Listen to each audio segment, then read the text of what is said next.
Hi welcome to Amiya's kitchen. ഇന്ന് നമുക്ക് egg ഉപയോഗിച്ചുകൊണ്ട് വളരെ എളുപ്പത്തിൽ നല്ല ടേസ്റ്റി ആയിട്ടുള്ളൊരു പക്കോട തയ്യാറാക്കിയെടുക്കാം. അപ്പോൾ നമുക്ക് നോക്കാം ഇതെങ്ങനെ തയ്യാറാക്കുന്നതെന്ന്. ഇത് തയ്യാറാക്കിയെടുക്കാൻ വേണ്ടിയിട്ട് ഞാനിപ്പോൾ ഇവിടെ ഒരു 3 എഗ്ഗ് എടുത്തിട്ടുണ്ട്. അത് നമുക്ക് ഈ പാത്രത്തിൽ ഒഴിച്ചു കൊടുക്കാം. ഇനി നമുക്ക് ഈ എഗ്ഗ് നന്നായിട്ട് തന്നെ ഒന്ന് ബീറ്റ് ചെയ്തെടുക്കണം. ഒരു ഫോർക്കോ ടീസ്പൂണോ ഉപയോഗിച്ചിട്ട് നന്നായിട്ട് തന്നെ ഇതൊന്ന് ബീറ്റ് ചെയ്തെടുക്കാം. ഞാനിത് നന്നായിട്ട് ബീറ്റ് ചെയ്തെടുത്തിട്ടുണ്ട്. ഇനി നമുക്കിതിലേക്ക് ആവശ്യത്തിനുള്ള ഉപ്പ് ഇട്ട് കൊടുക്കാം. അതിൻ്റെ ഒപ്പം തന്നെ നമുക്ക് ഇതിലേക്ക് ഒരു 5 ടേബിൾ സ്പൂൺ കടലമാവിൻ്റെ പൊടിയും കൂടിയും ചേർത്ത് കൊടുക്കാം. എന്നിട്ടിത് നന്നായിട്ട് തന്നെ ഒന്ന് മിക്സ് ചെയ്യാം. ഈ കടലമാവൊക്കെ ഇതിൽ നന്നായിട്ട് മിക്സായി വരണം. ഒട്ടും കട്ടില്ലാണ്ട് തന്നെ നമുക്കിത് മിക്സ് ചെയ്തെടുക്കണം. ഈ കടലമാവൊക്കെ ഒട്ടും കട്ടില്ലാണ്ട് നന്നായിട്ട് തന്നെ മിക്സായിട്ട് വന്നിട്ടുണ്ട്. ഇനി നമുക്കിതിലേക്ക് ഒരു സബോള അരിഞ്ഞത് ഇട്ട് കൊടുക്കാം. ഞാനൊരു മീഡിയം സൈസ് സബോളയാണ് എടുത്തിട്ടുള്ളത്. അത് നമുക്കിതിലേക്ക് ഇട്ട് കൊടുക്കാം. അതിൻ്റെ ഒപ്പം തന്നെ നമുക്കിതിലേക്ക് ഒരു 4 പച്ചമുളക് ചെറുതായിട്ട് വട്ടത്തിൽ അരിഞ്ഞതും കൂടി ഇതിലേക്ക് ഇട്ട് കൊടുക്കാം. പിന്നെ നമുക്കിതിലേക്ക് വേണ്ടത് കുറച്ച് കുരുമുളക് ചതച്ചെടുത്തതാണ്. ഒരു 1/2 ടീസ്പൂൺ ഉണ്ടാവും. അതും കൂടി നമുക്ക് ഇതിലേക്ക് ഇട്ട് കൊടുക്കാം. എരിവ് കൂടുതൽ വേണമെന്നുണ്ടെങ്കിൽ നമുക്ക് കുരുമുളകിൻ്റെയും പച്ചമുളകിൻ്റെ ഒക്കെ അളവ് കൂട്ടിയെടുക്കാവുന്നതാണ്. പിന്നെ നമുക്കിതിലേക്ക് ഒരു ചെറിയ കഷ്ണം ഇഞ്ചി നന്നായിട്ടൊന്ന് ചതച്ചിങ്ങായിട്ട് അതും കൂടി ഇതിലേക്ക് ഇട്ട് കൊടുക്കാം.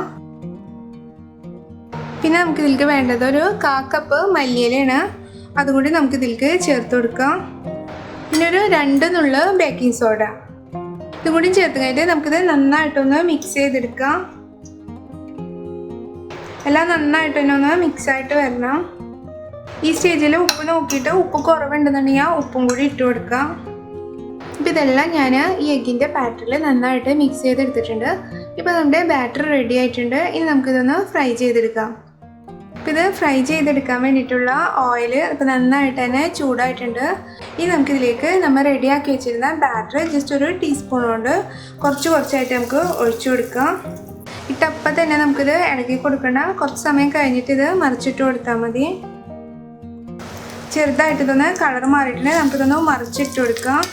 ഇത് കുക്ക് ചെയ്തെടുക്കുമ്പോൾ ഒരു മീഡിയം ഫ്ലെയിമിൽ ഇട്ടിട്ട് വേണം കുക്ക് ചെയ്തെടുക്കാൻ വേണ്ടിയിട്ട്.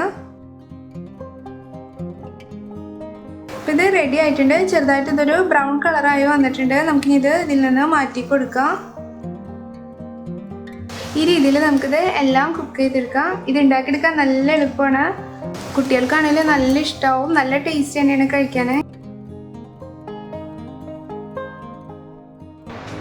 ഇപ്പോൾ നമ്മുടെ എഗ്ഗിൻ്റെ പക്കോട എല്ലാം ഫ്രൈ ചെയ്ത് റെഡി ആയിട്ടുണ്ട്. ഇത് വളരെ എളുപ്പത്തിൽ തയ്യാറാക്കിയെടുക്കാൻ പറ്റുന്ന നല്ല ടേസ്റ്റി ആയിട്ടുള്ളൊരു സ്നാക്കാണ്. ഇത് പുതിന ചട്നിയുടെ ഒപ്പം കെച്ചപ്പിൻ്റെ ഒപ്പമൊക്കെ കഴിക്കാൻ നല്ല ടേസ്റ്റാണ്.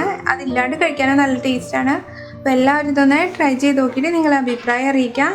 റെസിപ്പി ഇഷ്ടപ്പെടുകയാണെങ്കിൽ ഫാമിലീസിനും ഫ്രണ്ട്സിനൊക്കെ ഷെയർ ചെയ്യാനും ലൈക്ക് ചെയ്യാനും അതുപോലെ സബ്സ്ക്രൈബ് ചെയ്യാനും മറക്കരുത്. താങ്ക്